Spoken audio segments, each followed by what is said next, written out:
Bienvenidos. Este es el día número 216. Estamos leyendo toda la Sagrada Escritura en 365 días. Hoy tenemos textos del libro de Judith, del libro de los Proverbios y del Evangelio según San Lucas. Nos unimos en oración. Es propio de la Iglesia nacer a partir de la oración y crecer con la fuerza de la oración. Juntos pedimos el don del Espíritu Santo, porque todos lo necesitamos. En el nombre del Padre, y del Hijo, y del Espíritu Santo. Amén. Del libro de Judith, capítulo 7. Al día siguiente, Holofernes ordenó a todo su ejército y a toda la tropa de auxiliares que se había unido a él, que emprendieran la marcha hacia Betulia, que ocuparan los desfiladeros de la montaña y atacaran a los israelitas. Y aquel mismo día, todos sus guerreros levantaron el campamento. Su ejército se componía de 170,000 soldados de infantería y de 12,000 jinetes, sin contar los encargados del equipaje y los hombres de a pie que los acompañaban. Era una inmensa multitud. Acamparon en el valle cercano a Betulia junto a la fuente, y se desplegaron a lo ancho, desde Dotaim hasta Belbaim, y a lo largo, desde Betulia hasta Siamón, que está frente a Esdrelón. Al ver aquella multitud, los israelitas quedaron despavoridos, y se decían unos a otros: «Estos van a arrasar ahora toda la superficie de la tierra. Ni las más altas montañas, ni los barrancos, ni las colinas podrán soportar su peso». Entonces cada uno empuñó sus armas de guerra y montaron guardia toda aquella noche, encendiendo fogatas sobre las torres. Al segundo día, Holofernes exhibió toda su caballería delante de los israelitas que estaban en Betulia. Luego examinó los accesos de la ciudad, inspeccionó los manantiales y se apoderó de ellos, colocando allí puestos de guardia. Después volvió a reunirse con sus tropas. Vinieron entonces a su encuentro los príncipes de los hijos de Esaú, todos los jefes del pueblo de Moab y los oficiales del litoral, y le dijeron: «Si nuestro señor se digna escuchar un consejo, no habrá bajas en su ejército». Este pueblo de los israelitas no confía en sus lanzas, sino en las alturas de las montañas donde habitan, porque no es fácil escalar las cimas de sus montañas. Por eso, Señor, no entres en combate con ellos, y no caerá ni uno solo de tu pueblo. Quédate en tu campamento y reserva a todos los hombres de tu ejército. Basta con que tus servidores se apoderen de la fuente que brota al pie de la montaña, porque de ella sacan el agua todos los habitantes de Betulia. Así, devorados por la sed, tendrán que entregar la ciudad. Mientras tanto, nosotros y nuestra gente escalaremos las cimas de las montañas vecinas y acamparemos allí para impedir que alguien salga de la ciudad. El hambre los consumirá a ellos, a sus mujeres y a sus niños, y antes que los alcance la espada, caerán tendidos en las calles de la ciudad. Así les harás pagar bien caro su rebeldía y el haberse rehusado a salir pacíficamente a tu encuentro». La propuesta satisfizo a Holofernes y a todos sus oficiales, y él decidió proceder de esa manera. Un destacamento de amonitas partió acompañado de 5,000 asirios. Ellos acamparon en el valle y se apoderaron de los depósitos de agua y de los manantiales de los israelitas. Entretanto, los edomitas y los amonitas subieron para acampar en la colina situada frente a Dotaim, y enviaron a algunos de ellos hacia el sur y hacia el este, frente a Egrebel, que está cerca de Cus, a orillas del torrente Mocmur. El resto del ejército asirio tomó posiciones en la llanura, cubriendo toda la superficie de la región. Sus tiendas de campaña y sus equipajes formaban un inmenso campamento, porque era una inmensa multitud. Al verse rodeados por todos sus enemigos, los israelitas invocaron al Señor su Dios, porque se sentían anonadados y sin posibilidad de romper el cerco. Todo el ejército asirio, los soldados, los carros de guerra y los jinetes, mantuvieron el cerco durante 34 días. A todos los habitantes de Betulia se les agotaron las reservas de agua y las cisternas comenzaron a secarse, de manera que nadie podía beber lo indispensable para cada día, porque el agua se les distribuía racionada. Los niños languidecían, y las mujeres y los jóvenes desfallecían de sed y caían exhaustos en las plazas de la ciudad y en los umbrales de las puertas. Todo el pueblo, los jóvenes, las mujeres y los niños, se amotinaron contra Osías y contra los jefes de la ciudad, y clamaban a gritos diciendo a los ancianos: que Dios sea el juez entre nosotros y ustedes, por la gran injusticia que cometen contra nosotros, al no entrar en negociaciones de paz con los asirios. Ya no hay nadie que pueda auxiliarnos, porque Dios nos ha puesto en manos de esa gente para que desfallezcamos de sed ante sus ojos y seamos totalmente destruidos. Llámenlos ahora mismo y entreguen la ciudad como botín a Holofernes y a todo su ejército, porque es preferible que seamos sus prisioneros. Así seremos esclavos, pero salvaremos nuestra vida y no tendremos que contemplar con nuestros propios ojos la muerte de nuestros pequeños, y no veremos a nuestras mujeres y a nuestros hijos exhalar el último suspiro. Los conjuramos por el cielo y por la tierra, y también por nuestro Dios y Señor de nuestros padres, que nos castiga por nuestros pecados y por las transgresiones de nuestros antepasados. Hagan hoy mismo lo que les decimos. Y toda la asamblea prorrumpió en un amargo llanto, implorando a grandes voces al Señor Dios.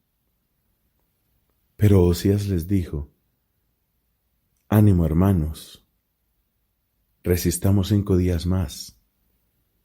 En el transcurso de ellos el Señor nuestro Dios volverá a tener misericordia de nosotros, porque no nos abandonará hasta el fin. Si transcurridos estos días no nos llega ningún auxilio, entonces obraré como ustedes dicen». Luego disolvió a la multitud para que cada uno regresara a su puesto. Los hombres se dirigieron a los muros y a las torres de la ciudad, pero a las mujeres y a los niños los envió a sus casas. Mientras tanto, la ciudad quedó sumida en una profunda consternación. En aquellos días llegó todo esto a oídos de Judith, hija de Merarí, hijo de Ox, hijo de José, hijo de Osiel, hijo de Elías, hijo de Ananías, hijo de Gedeón, hijo de Rafaín, hijo de Ahitob, hijo de Elías, hijo de Hilquías, hijo de Eliab, hijo de Natanael, hijo de Salamiel, hijo de Sarasadai, hijo de Israel. Su esposo Manasés, que era de su misma tribu y de su misma familia, había muerto durante la cosecha de la cebada. Mientras vigilaba a los que ataban las gavillas en el campo, tuvo una insolación que lo postró en cama, y murió en Betulia, su ciudad. Allí fue sepultado con sus padres, en el campo que está situado entre Dotaim y Belamón. Judith había permanecido viuda en su casa durante 3 años y 4 meses. Sobre la terraza de su casa se había hecho levantar una carpa, llevaba un sayal sobre su cuerpo y vestía ropas de luto. Ayunaba todos los días excepto los sábados, los novilunios y los días de fiesta y de regocijo del pueblo de Israel. Era muy hermosa y de aspecto sumamente agradable. Su esposo Manasés le había dejado oro y plata, servidores y servidoras, ganados y campos, y ella había quedado como dueña de todo. Nadie podía reprocharle nada, porque era muy temerosa de Dios. Judith se enteró de las amargas quejas que el pueblo, descorazonado por la falta de agua, había dirigido al jefe de la ciudad. También se enteró de la respuesta que les había dado Osías cuando juró entregar la ciudad a los asirios en el término de 5 días. Envió entonces a la servidora que estaba al frente de todos sus bienes para que llamara a Cabris y Carmis, ancianos de la ciudad. Estos se presentaron y ella les dijo: «Escúchenme por favor, jefes de la población de Betulia. Ustedes se equivocaron hoy ante el pueblo, al jurar solemnemente que entregarían la ciudad a nuestros enemigos si el Señor no viene a ayudarnos en el término fijado. Al fin de cuentas, ¿quiénes son ustedes para tentar así a Dios y usurpar su lugar entre los hombres? Ahora ustedes ponen a prueba al Señor Todopoderoso, pero esto significa que nunca entenderán nada.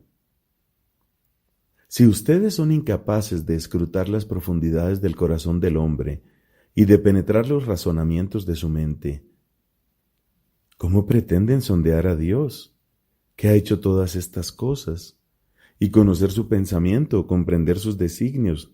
No, hermanos, cuídense de provocar la ira del Señor nuestro Dios. Porque si Él no quiere venir a ayudarnos en el término de 5 días, tiene poder para protegernos cuando Él quiera o para destruirnos ante nuestros enemigos. No exijan entonces garantías a los designios del Señor nuestro Dios, porque Dios no cede a las amenazas como un hombre, ni se le impone nada como a un mortal. Por lo tanto, invoquemos su ayuda, esperando pacientemente su salvación, y Él nos escuchará si esa es su voluntad.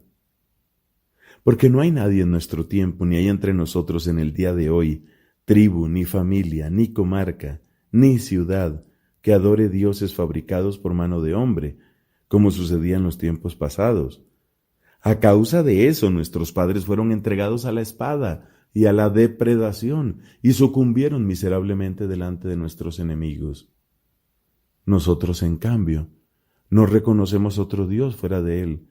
Por eso esperamos que no nos despreciará, ni a nosotros ni a ninguno de nuestra raza. Si nosotros nos rendimos, caerá toda la Judea, y nuestro santuario será saqueado.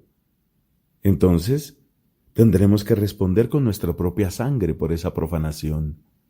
Además, el Señor hará rezar sobre nuestra cabeza, en medio de las naciones donde estaremos cautivos, la matanza de nuestros hermanos, la deportación de la gente del país y la devastación de nuestra herencia, y seremos objeto de burla y escarnio por parte de nuestros conquistadores. Porque nuestra esclavitud no nos hará ganar la benevolencia de los vencedores, sino que el Señor nuestro Dios la convertirá en deshonra.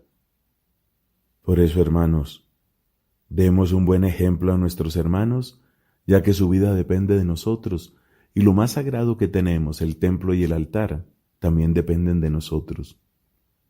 Más aún, demos gracias al Señor nuestro Dios, que nos somete a prueba, lo mismo que a nuestros padres. Recuerden todo lo que hizo con Abraham y en qué forma probó a Isaac, y todo lo que le sucedió a Jacob en Mesopotamia de Siria, cuando apacentaba las ovejas de Labán, hermano de su madre. Así como a ellos los purificó para probar sus corazones, de la misma manera nosotros no somos castigados por Él, sino que el Señor golpea a los que están cerca de Él, para que eso les sirva de advertencia. Osías le respondió: En todo lo que has dicho te has expresado con sensatez, y nadie puede contradecir tus palabras. ¿No es esta la primera vez que se manifiesta tu sabiduría? Desde que eras joven, todo el pueblo conoce tu inteligencia y la bondad de tu corazón. Pero ahora el pueblo está consumido por la sed y nos ha obligado a ejecutar lo que le hemos propuesto y a comprometernos con un juramento que no nos es lícito violar. Tú que eres una mujer piadosa, ruega por nosotros, para que el Señor envíe la lluvia que llenará nuestras cisternas, y así no quedaremos exhaustos. Judith les respondió: Escúchenme, porque voy a hacer algo que se transmitirá de generación en generación a los hijos de nuestra estirpe. Esta noche, ustedes se ubicarán ante la puerta de la ciudad. Yo saldré con mi servidora, y antes del plazo fijado para entregar la ciudad a nuestros enemigos, el Señor, por mi intermedio, visitará a Israel. No traten de averiguar lo que voy a hacer, porque no les diré nada hasta haber ejecutado mi proyecto. Osías y los jefes le dijeron: Vete en paz, y que el Señor Dios vaya delante de ti para escarmiento de nuestros enemigos. Luego salieron de la carpa y regresaron a sus puestos. Palabra de Dios. Te alabamos, Señor. Del libro de los Proverbios, capítulo 31, versículos del 16 al 31. Una buena ama de casa tiene en vista un campo, y lo adquiere con el fruto de sus manos, y planta una viña. Ciñe vigorosamente su cintura, y fortalece sus brazos para el trabajo. Ve con agrado que sus negocios prosperan, su lámpara no se apaga por la noche. Aplica sus manos a la rueca y sus dedos manejan el uso. Abre su mano al desvalido y tiende sus brazos al indigente. No teme por su casa cuando nieva, porque toda su familia tiene la ropa forrada. Ella misma se hace sus mantas, y sus vestidos son de lino fino y púrpura. Su marido es respetado en la puerta de la ciudad, cuando se sienta entre los ancianos del lugar. Confecciona telas finas y las vende, y provee de cinturones a los comerciantes. Está revestida de fortaleza y dignidad, y afronta confiada el porvenir. Abre su boca con sabiduría, y halla en sus labios una enseñanza fiel.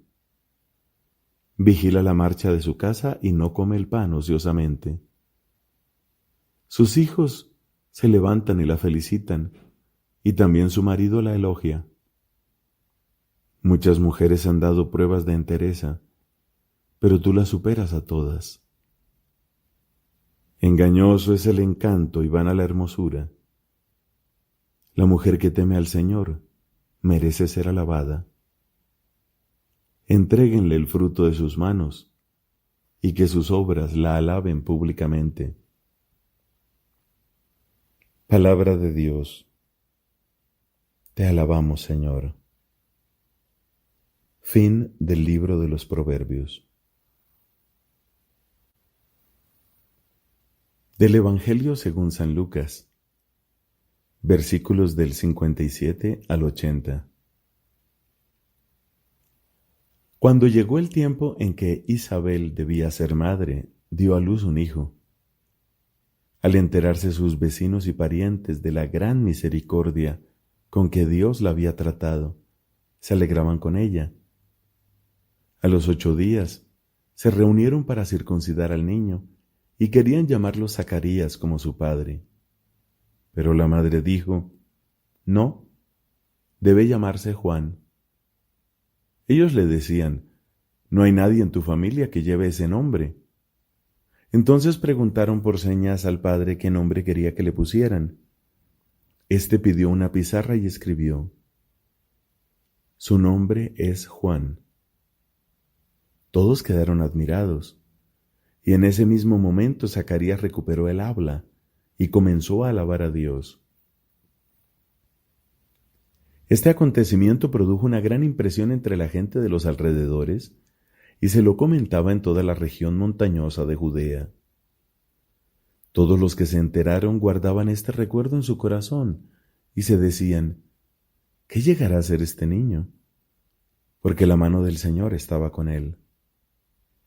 Entonces Zacarías, su padre, quedó lleno del Espíritu Santo y dijo proféticamente: Bendito sea el Señor, el Dios de Israel, porque ha visitado y redimido a su pueblo, y nos ha dado un poderoso Salvador en la casa de David su servidor, como lo había anunciado mucho tiempo antes por boca de sus santos profetas, para salvarnos de nuestros enemigos y de las manos de todos los que nos odian. Así tuvo misericordia de nuestros padres y se acordó de su santa alianza, del juramento que hizo a nuestro padre Abraham, de concedernos que libres de temor, arrancados de las manos de nuestros enemigos, los sirvamos en santidad y justicia bajo su mirada durante toda nuestra vida. Y tu niño, serás llamado profeta del Altísimo, porque irás delante del Señor preparando sus caminos, para hacer conocer a su pueblo la salvación mediante el perdón de los pecados, gracias a la misericordiosa ternura de nuestro Dios, que nos traerá del cielo la visita del sol naciente, para iluminar a los que están en las tinieblas y en la sombra de la muerte, y guiar nuestros pasos por el camino de la paz. El niño iba creciendo y se fortalecía en su espíritu, y vivió en lugares desiertos hasta el día en que se manifestó a Israel. Palabra del Señor. Gloria a ti, Señor Jesús.